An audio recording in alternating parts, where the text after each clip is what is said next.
Welcome back to the channel. It's time for War 10 of the season. We're going to go over just 3 fights. I really was not feeling well this day, and so they gave me a limited load, which I really do greatly appreciate.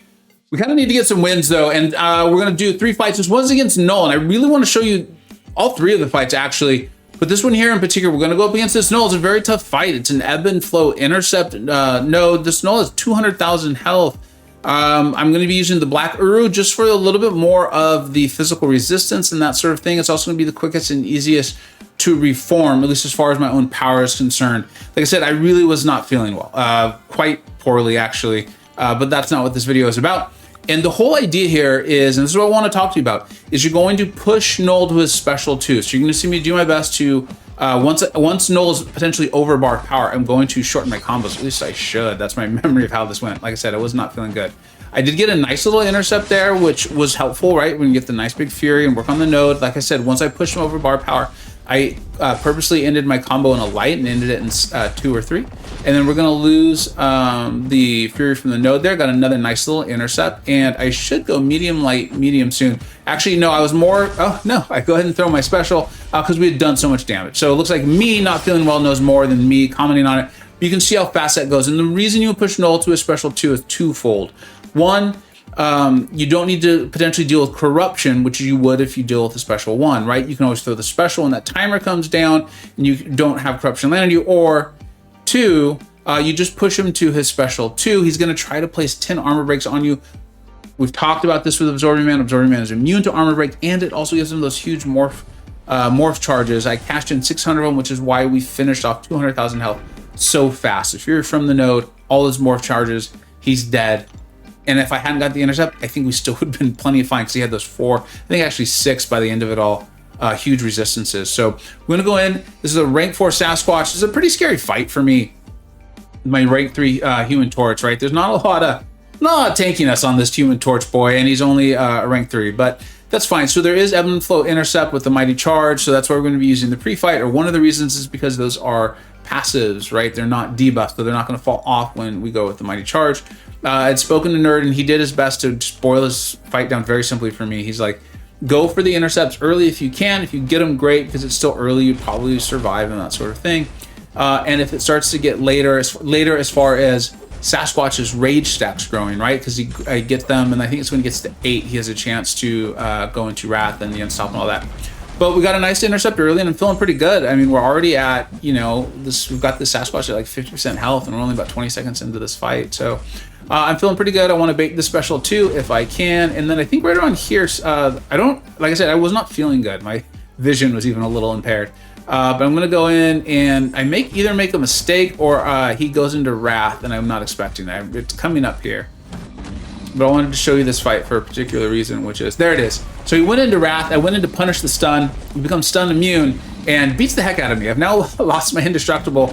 And the cool thing on this, and this is kind of what I wanted to talk about, was he went into Wrath early, meaning it's going to be a lot shorter. It's going to be a lot shorter. So I was like, okay, I just want to stay alive here. Oh, Stand Your Ground. I've loved Stand Your Ground this season. It saved me twice now.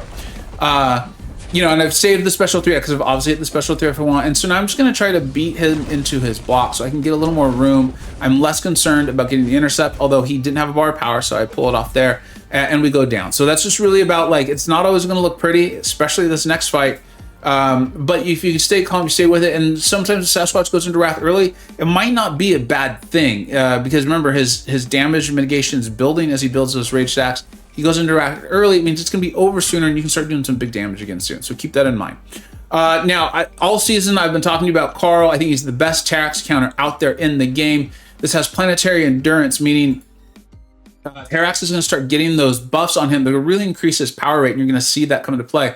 Recovery, Safeguard. Safeguard's kind of the issue here, but Carl does so much red damage, right? When he gets those resistances up and refine the form and all those things. My dog Nova wants to get into the action. There she is in the back.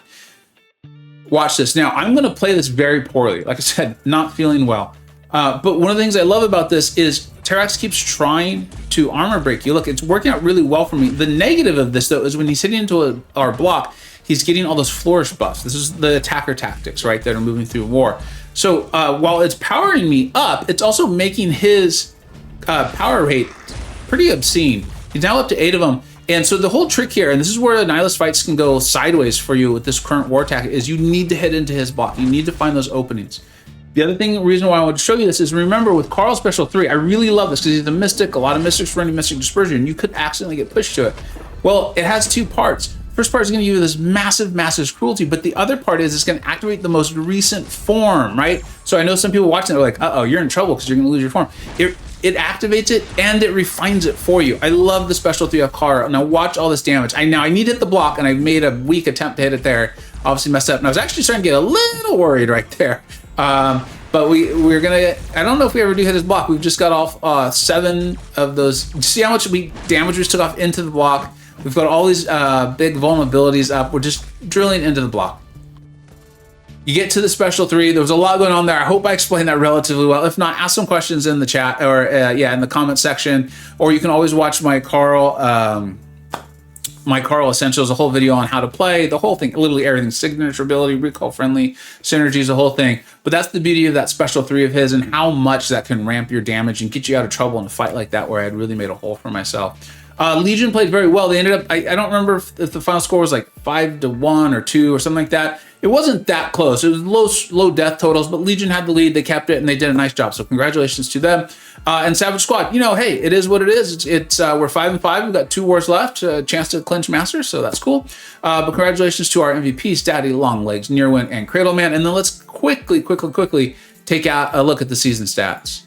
SSX 5-5, as I already talked about, 41 kills for myself. 1 death, Skynet, you asked me if you're really curious. I'm sure you've probably heard me mention it before. 11 total champions. I love that. We're using the roster here. I'm curious if we get another champion or 2 before the season's over. We've got 2 wars left. Current deathless streak is up to 35. Feel great about that. I'm really happy. Only 1 defender kill, but I've got a new defender for the last 2 wars of the season. I'm curious if they get a kill or 2. I'm hopeful. America Chavez still has a commanding lead, but Karl comes in and just shows you exactly what he can do in some fights. Thank you so much for watching. I do hope you learned a little bit about Karl here, how to also take Null, and when you're fighting that Annihilus, remember, unless it's Master's War or it's the war where you have that flourish tactic, you don't need to worry about all that, and that fight's going to go even easier for you. I have tons of videos this season of Karl just absolutely destroying Annihilus. Thank you so much for watching.